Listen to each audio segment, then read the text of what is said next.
everybody, and welcome back to everyone's favorite time of the week, their Friday tea time. I'm Teddy Costa, and here with me, as always, I am Tyler Trudeau. Teddy, we are here today. The Red Sox season is falling apart right before us.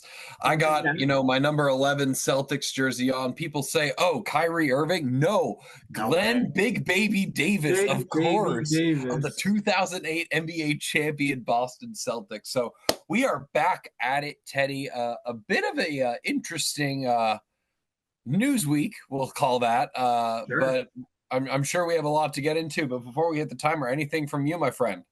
How's being a dad? Tiring, Yeah. tiring. My film time is all over the place. This morning it was like 4 a.m. in between diapers. We're figuring it out, but you know what? This is the work that we put in to be the show of the people. The You know show what I of the mean? people. I mean, The I the just can't wait till we get to interview them as guests. Their first interview is coming up soon. I don't know if you oh and yeah, Jackie are ready for that yet, but we'll I see. sure am. We'll see about a twin time segment. Who knows? Maybe they get hungry and you hear them in the background, you know? I am all for it. All right, Teddy. Whenever you are ready to start the timer, my friend. All right, let's enough of the chit chat. Love the Big Baby Davis shirt.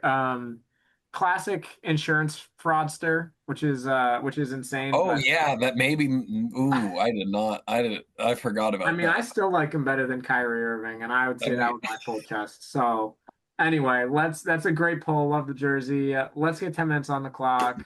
Starting now. All right. Receipts. Ty, pretty good week, at least for the kid. I didn't have anything, Ty. What do you have?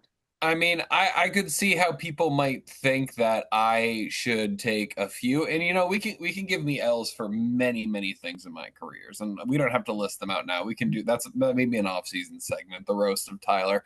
But no, I remember begging, pleading dearly to my friends of Detroit to make this weekend watchable because the New York series surely wasn't. And the fact of the matter is, Teddy, 6 hours after we recorded, I wake up to a message from Ryan telling us that Julian tore their hamstring. That kind of changes everything. And that kind of leads me into another loss I could probably be given for is like predicting Peter Lawrence to win MVP. Um, I'm sure many people have read the memo that the commissioners posted today. The Outlaws aren't going to play today or ever this season. And Peter Lawrence went down with a pretty severe injury playing rugby. They really hurt themselves. Like, don't know the exact injury, but more or less their foot is not working and not going to be working anytime soon.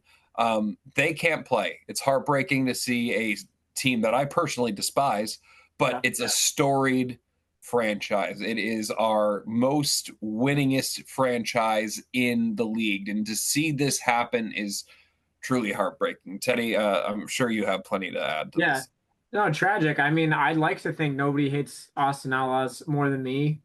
There's a chance that there's somebody out there, but you never want to see it happen like this. One of the best parts about sports is hate watching, getting to see people's demise. So it's sad for multiple reasons. Like on the actual personal important level, you really don't like to see this for those players, for the sport, the rest of the players in the division and the league, having to deal with all this.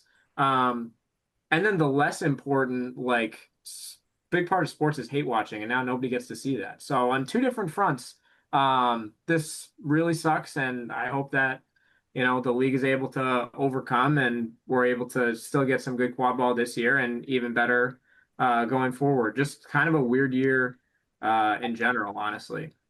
I mean, there's only so much you can do. Really can't like of all the jeering I do of Ottawa. I really can't blame them for their reasonings of not wanting to come down here. Yeah. And of course, the injuries for Austin, you can't predict that, but still small roster. Maybe I don't know. Everyone moving out of San Antonio for one summer had something to do with this, but like I don't know. Like it really does stink to see. We've seen them do this before with like acting quick with getting rid of the West rather quickly. Some might say too quickly. I sure wouldn't because the West is awful. But Shot at the West. Yeah, we're coming after the West. Coach Bias coming back. But it's nice to see the accountability. Can't wait to see the accountability from USNT, which is like 2 out of the 3 same people. So ready for that. But I mean, yeah, not much to talk about this weekend in games, I'd say. I mean, New York did exactly what they needed to do. Nice to see John breathing. Gotta say, hate Devin Lee, because like every time I'm like, Devin jumps over the ball, just throw it and beat them. And like no beater seemingly can break that code. And then they just go in and score like 3 goals immediately in a minute chasing. Like, okay, Devin, what can't you do? Making me look awful.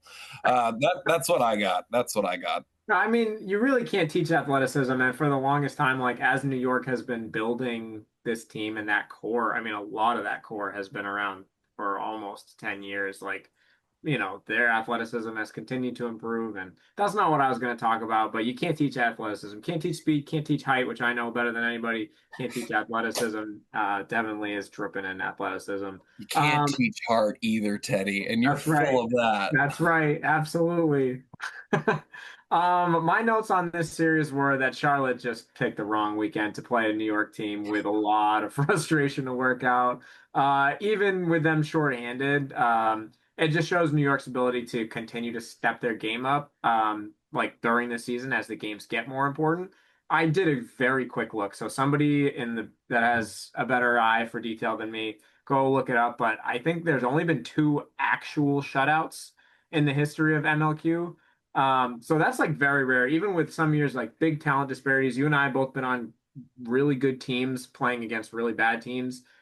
It's you have to play perfectly. And at this level, like even what we call a bad team is still an MLQ team. Like it's not easy to play perfectly like that, not let your foot off the gas for one play, not have something lucky happen. So the way that they really stepped on their throats and made a statement from game one, this series said a lot more about New York than it did about Charlotte. Like Charlotte get healthy and get available, and we'll see what happens. But New York, to me, kind of is showing that they still want to be in that discussion.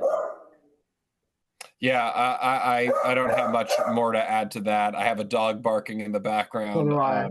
Teddy, if you want to move on to the coaches poll, I know you have a lot to go into there. Oh, yeah. Let's move on to the coaches poll. Detroit, Chicago. They happened exactly like I said. I'm a genius. Kind of went the other way, where like both teams kind of saw the writing on the wall and seemed to be like working on things. Like Detroit's trying out different beater pairs. Chicago's like really methodically like working through their game planning, like in games and getting different depth out there. We'll see what happens later in the season.